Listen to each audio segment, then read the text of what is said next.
पहली भक्ति श्रवणम। जो मनुष्य, जो व्यक्ति, जो भी जीव मेरी कथा को, मेरे भजन को, मेरे कीर्तन को सुनता है, उनको पहली भक्ति प्राप्त हो जाती है। तो सुनने का भी 3 प्रकार है महाराज, सुनना भी 3 प्रकार का है। पहला, एक व्यक्ति सुनता है कान से, सुन करके अपने हृदय में रख लेता है। और दूसरा, एक व्यक्ति कान से सुनेगा, हृदय में रखेगा और अपने जीवन में उतारेगा, जीवन में उतार लेता है। और तीसरा, एक कान से सुनता है और दूसरे कान से निकाल देता है। ये 3 प्रकार का सुनने का नियम। और इसमें सबसे सार कौन सा है? सबसे सार है कि सुनो, सुन करके हृदय में रखो, रख करके जीवन में उतार लो। ये मुख्य रूप से सार है। तो ऐसे ही कोई एक सेठ जी थे। सेठ जी रोज कथा सुनने जाते थे। सेठ जी का बहुत बड़ा किराने का दुकान था, और किराने का दुकान था तो वो रोज कथा सुनने जाते थे। कहीं भी पता चले कि इस गांव में कथा हो रही तो सेठ जी चले जाते थे। रोज हर जगह कथा सुनने जाया करते थे। उन्होंने अपने जीवन में 100 से ऊपर कथा सुन लिया था महाराज। तो एक दिन सोचता है कि पास के गांव में कथा हो रही है, बहुत बड़ा डबरा गांव में, तो इस गांव में कथा हो रही है। तो अपने बेटे से सेठ जी कहते हैं कि सुन बेटा, आज दुकान बंद कर दे, आज को दुकान बंद कर दे, आज पहले कथा सुन लेंगे, कथा सुन के आएंगे तब दुकान खोलेंगे। वो सेठ जी अपने बेटे से कहता है, बेटा कहता ठीक है। तो अपने पिताजी से पूछते हैं कि पिताजी ये कथा क्या होता है? तो कभी कथा सुना नहीं था, क्या होता है? सेठ जी ने कहा कि चल मेरे साथ कथा सुनेगा तो समझ खुद आ जाएगा। अपने बेटे को लिया, स्कूटर में बैठा और बैठ करके डबरा गांव पहुंच गया। अब पहुंचता है तो यहाँ तो बड़ी संख्या में भीड़ थी महाराज एकदम। अब सेठ जी सोचते हैं कि कहाँ बैठे बेटा हम? उसका बेटा कहता कि हम सामने बैठेंगे, सबसे सामने में, तो सामने में बैठेंगे तो कथा अच्छे से समझ आएगी। सेठ जी ने कहा ठीक है चल सामने चलते। भाई बेटे को लेकर के सबसे सामने में आया। अब महाराज जी एकदम सामने में बैठ गया। अब बैठ करके बढ़िया कथा सुनने लगा। अब यहाँ पर सेठ जी बैठा है, कथा सुन रहा है, उसका बेटा भी बैठा कथा सुनने लगा। अब कथा में महाराज जी बता रहे हैं कि देखो भाई, कभी भी कोई भी जीव यदि भूखा हो ना और कुछ खा रहा हो तो उसे कभी मारना नहीं चाहिए, क्योंकि बेचारा भूखा है और भूख से व्याकुल होकर के वो खा रहा है। तो खाते हुए जीवों को कभी मारना नहीं चाहिए, इससे बड़ा पाप होता है, इसलिए कभी मत मारे। इस प्रकार कथा में महाराज जी कह रहे थे।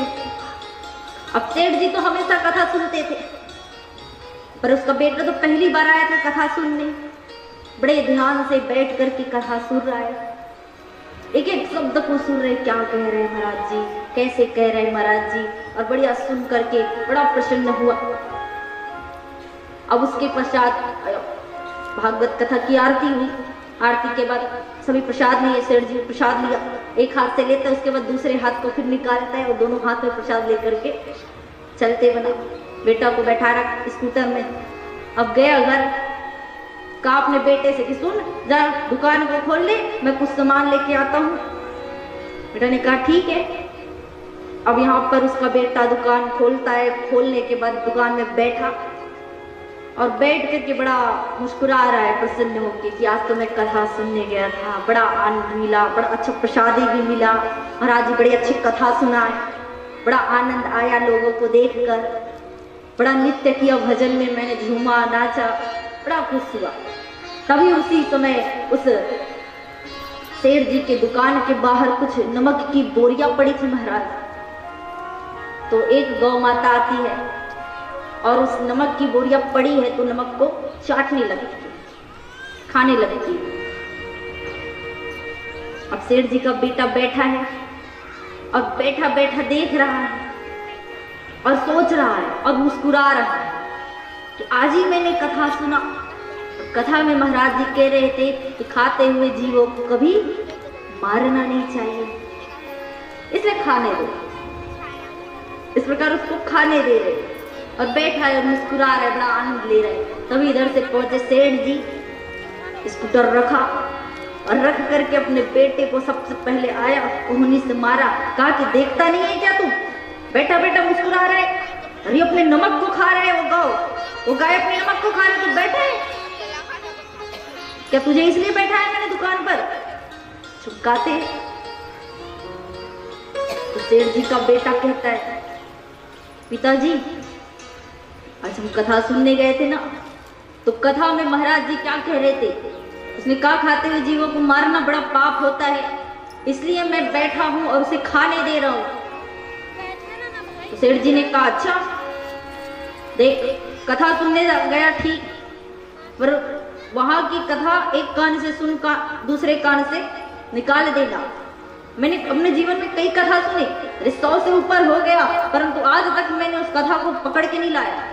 तो पंडाल में गया था, उसी स्थान पर छोड़ के आ जाया कर, ऐसे कथा सुना कर। सेठ जी ने चमकाया।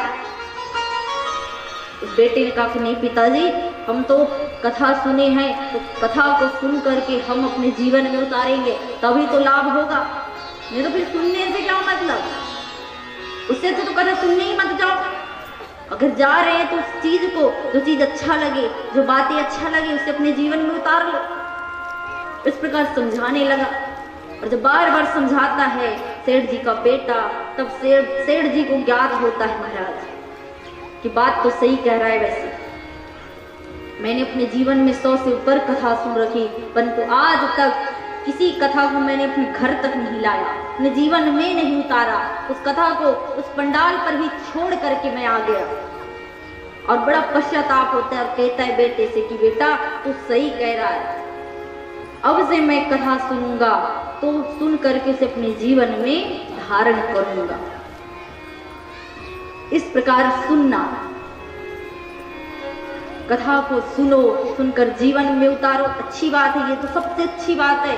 लेकिन उससे कई अच्छी बात है कि कथा सुन करके हृदय में भी रखना बहुत अच्छी बात है, परंतु एक कान से कथा को सुनकर दूसरे कान से निकालना, ये सबसे बुरी बात है, सबसे बुरी।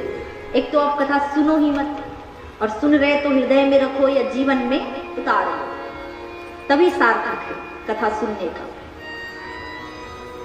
तो कपिल देव जी कहते हैं कि मां श्रवणम कीर्तनम, श्रवणम यानी सुनना, फिर कथा को जो सुनेगा पहली भक्ति प्राप्त कर लेगा, उसके पश्चात कीर्तन